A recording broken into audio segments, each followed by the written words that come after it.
అందరికీ నమస్కారం అండి. తెలంగాణ రాష్ట్ర ప్రభుత్వ ఉద్యోగుల పెన్షనర్ల తాజా సమాచారంలో భాగంగా డిఆర్ల బకాయిలకు సంబంధించి ఇంపార్టెంట్ అప్డేట్స్. సో ఈ వీడియోలో వీటి గురించి పూర్తి వివరాలు అయితే తెలుసుకుందామండి. సో ముందుగా వీడియోని సపోర్ట్ చేసే వారందరూ కూడా వీడియోని ఒక లైక్ చేసి మీ తోటి ఉద్యోగ మిత్రులకు వీడియోని అయితే షేర్ చేయండి. ఛానల్ని ఫస్ట్ టైం కనుక విజిట్ చేసినట్లయితే తప్పనిసరిగా సబ్స్క్రైబ్ అయితే చేసుకుని పక్కన ఉండే బెల్ సింబల్ని యాక్టివేట్ చేసుకోండి.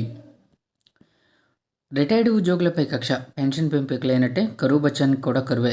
సామాజిక భద్రతకు కేంద్ర రాష్ట్ర ప్రభుత్వాలు తూట్లు గుట్టుగా వాలిడేషన్ 2025 యాక్ట్ తెచ్చిన కేంద్రం. సో ఇక్కడ 8th pay commission term of రెఫరెన్స్లో పెన్షనర్ల దూరం దేశవ్యాప్తంగా 1 కోటి మంది పెన్షనర్లకు పొంచి ఉన్న ముప్పు అని చెప్పేసి వచ్చింది. చట్టాన్ని తీవ్రంగా వ్యతిరేకిస్తున్న పెన్షనర్లు పోరుకు రంగం సిద్ధం.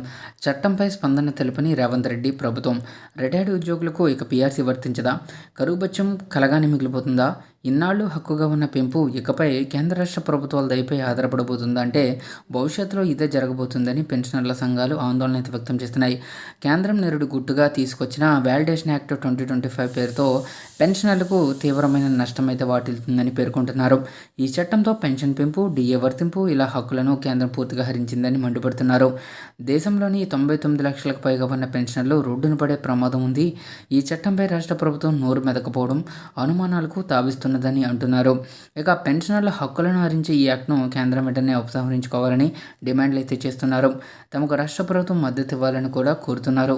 రిటైర్డ్ ఉద్యోగులను పక్కన పెట్టి పార్లమెంట్ బడ్జెట్ సమావేశాల్లో భాగంగా కేంద్రం నేడు మార్చిలో Central Civil Services Pension Validation Act 2025ను ఆమోదించింది.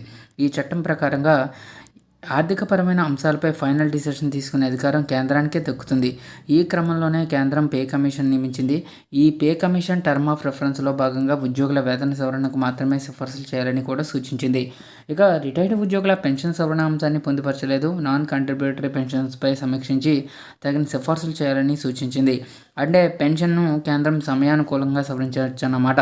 ఒకవైపు ఆర్థిక నిర్ణయాలపై పూర్తి అధికారాన్ని కేంద్రం లాక్కోవడం, మరోవైపు 8th pay commission term of రెఫరెన్స్లో కొత్త నిబంధనలు ఉండడంతో పెన్షనర్లలో కలవరం మొదలైంది. ఇక సుప్రీంకోర్టు తీర్పులకు విరుద్ధం ఉద్యోగుల పెన్షన్ హక్కును కేంద్రం తన పరిధిలోకి తీసుకోవడం సుప్రీంకోర్టు తీర్పులకు విరుద్ధమని నిపుణులు పేర్కొంటున్నారు. గతంలో 1972 పెన్షన్ చట్టాన్ని అన్ని రకాల పెన్షనర్లకు వర్తించలేదు. దీంతో ఈ అంశం సుప్రీంకోర్టు వరకు వెళ్ళింది. దీనిపై 1982లో ఫైనల్ డిసిషన్ అయితే వచ్చింది. ఉద్యోగ విరమణ పొందిన వారిని విరమణ తేదీతో సంబంధం లేకుండా సమానంగా చూడాలని ఆదేశించింది. దీంతో కేంద్రం ప్రకటించిన మొదటి పీఆర్సీని రిటైర్మెంట్ తేదీతో సహా సంబంధం లేకుండా అందరికీ వర్తింపజేసింది. అంతేకాదు పెన్షన్ రిటైర్డ్ ఉద్యోగుల హక్కు అని, పెన్షనర్లను ఎట్టి పరిస్థితుల్లో విభజించరాదని డిఎస్ నకారా కేసులను సుప్రీంకోర్టు తీర్పిచ్చింది. ఇప్పుడు కేంద్రం తీసుకున్న నిర్ణయాలు ఈ రెండు తీర్పులకు విరుద్ధమని పెన్షనర్లు చేసే నేతలు చెప్తున్నారు. గతంలో పీఆర్సీ, డిఏలు చట్టబద్ధమైన హక్కులు కాగా ఇక నుంచి కేంద్రం ఇస్తే ఇచ్చినట్టు లేదంటే లేదన్నట్టుగా మారుతుంది పెన్షనర్ల సంఘాల నేతలు అంటున్నారు. ఇక రిటైర్డ్ ఉద్యోగులు కేంద్రం దైదాక్షిణ్యాలపై ఆధారపడే పరిస్థితి ఉత్పన్నం అవుతుందంటున్నారు.